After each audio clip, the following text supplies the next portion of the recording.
ನನ್ನ ಸೌಭಾಗ್ಯ ಅನಿಸ್ತದೆ. ನಾನು ಮೊನ್ನೆನೂ ಮಾಧ್ಯಮದಲ್ಲಿ ಚೆನ್ನಮ್ಮ ಅವ್ರ ಬಗ್ಗೆ ಹೇಳಿದ್ದೀನಿ. ಒಂಥರ ತಾಯಿ, ನಮಗೆಲ್ಲ ತಾಯಿ ಇದ್ದಂಗೆ ಅವರು ಹೇಳಿದ್ದೀನಿ, ಮೊನ್ನೆನೂ ಹೇಳಿದ್ದೀನಿ, ಇವತ್ತು ಹೇಳ್ತಾನೆ. ಅವ್ರು ಹಾಕಿರೋದು ಊಟ ನಾವು ಋಣನೇ ತೀರ್ಸೋಕ್ಕಾಗಲ್ಲ. ಸತಿ ನಮ್ಮನ್ನ ಕೂಣಿಸಿ ಅವ್ರ ಮಕ್ಳಿಗೆ ಹೆಂಗೆ ಊಟ ಬಡಿಸ್ತಾರೆ ಆ ಥರ ಬಡಿಸಿ ನಮ್ಗೆ ಊಟ ಕೊಟ್ಟಿದ್ದಾರೆ. ಅದು ನಾವು ಯಾವತ್ತೂ ಮರೆಯೋಂಗಿಲ್ಲ.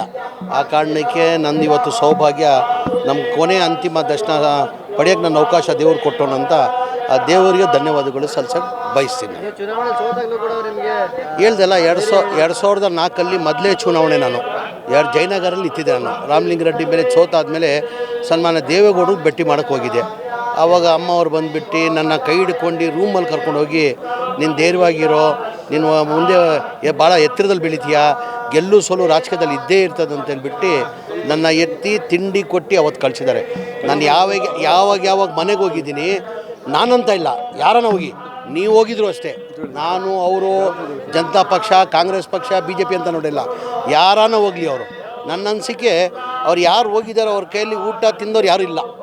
ಎಲ್ಲರಿಗೂ ಊಟ ಅವರೇ ಸ್ವತಃ ಊಟ ಅವರೇ ಬಡಿಸ್ತಾಯಿದ್ರು. ಅವರೇ ಊಟ ಬಡಿಸಿ ಅವರೇ ಕೊಟ್ಟು ಆ ಥರ ಪ್ರೀತಿ. ನನ್ನ ಅನಿಸಿಕೆ ತಾಯಿನೂ ಆ ಥರ ಪ್ರೀತಿ ಕೊಡೋಲ್ಲ ಎಲ್ಲರಿಗೂ, ಸಾಮಾನ್ಯ ಜನಕ್ಕೆ. ಆ ಥರ ಪ್ರೀತಿಯನ್ನು ನಮ್ಮ ಚೆನ್ನಮ್ಮ ಅವರು ನಮಗೆಲ್ಲ ಕೊಟ್ಟಿದ್ದಾರೆ. ನಾನು ಇಷ್ಟೇ ಭಗವಂತನ ಥರ ಪ್ರಾರ್ಥನೆ ಮಾಡೋದು. ಆಮೇಲೆ ದೇವೇಗೌಡರು ಅವ್ರ ಸಂಬಂಧ ನೀವು ನೋಡಿರ್ಬೋದು ಯಾವ ಥರ ಇತ್ತಂತ. ಒಂಥರ ಗಂಡ ಹೆಂಡತಿ ಥರ ಇರಲಿಲ್ಲ. ಅವರು ಒಂಥರ ಫ್ರೆಂಡ್ಲಿ ಆಗಿರ್ತಾಯಿದ್ರು. ನಾವು ಭಾಳ ಹತ್ರದಲ್ಲಿ ನೋಡಿದ್ವಿ, ನಾವು ಭಾಳ ಫ್ರೆಂಡ್ಲಿ ಆಗಿರ್ತಾಯಿದ್ರು. ನಾನು ಇಷ್ಟೇ ಭಗವಂತನ ಪ್ರಾರ್ಥನೆ ಮಾಡೋದು. ಈಗ ಆಗಿರೋದು ಘಟನೆನ ಸೇರಿಸ್ಕೊಳ್ಳುತ್ತೆ ದೇವೇಗೌಡರಿಗೆ, ಅವ್ರ ಮಕ್ಕಳಿಗೆ ಈ ಸೇರಿಸ್ಕೊಳ್ಳೋ ಶಕ್ತಿ ಕೊಡಲಿ ಅಂತ ಭಗವಂತ ನಾನು ಪ್ರಾರ್ಥನೆ ಮಾಡ್ತೀನಿ.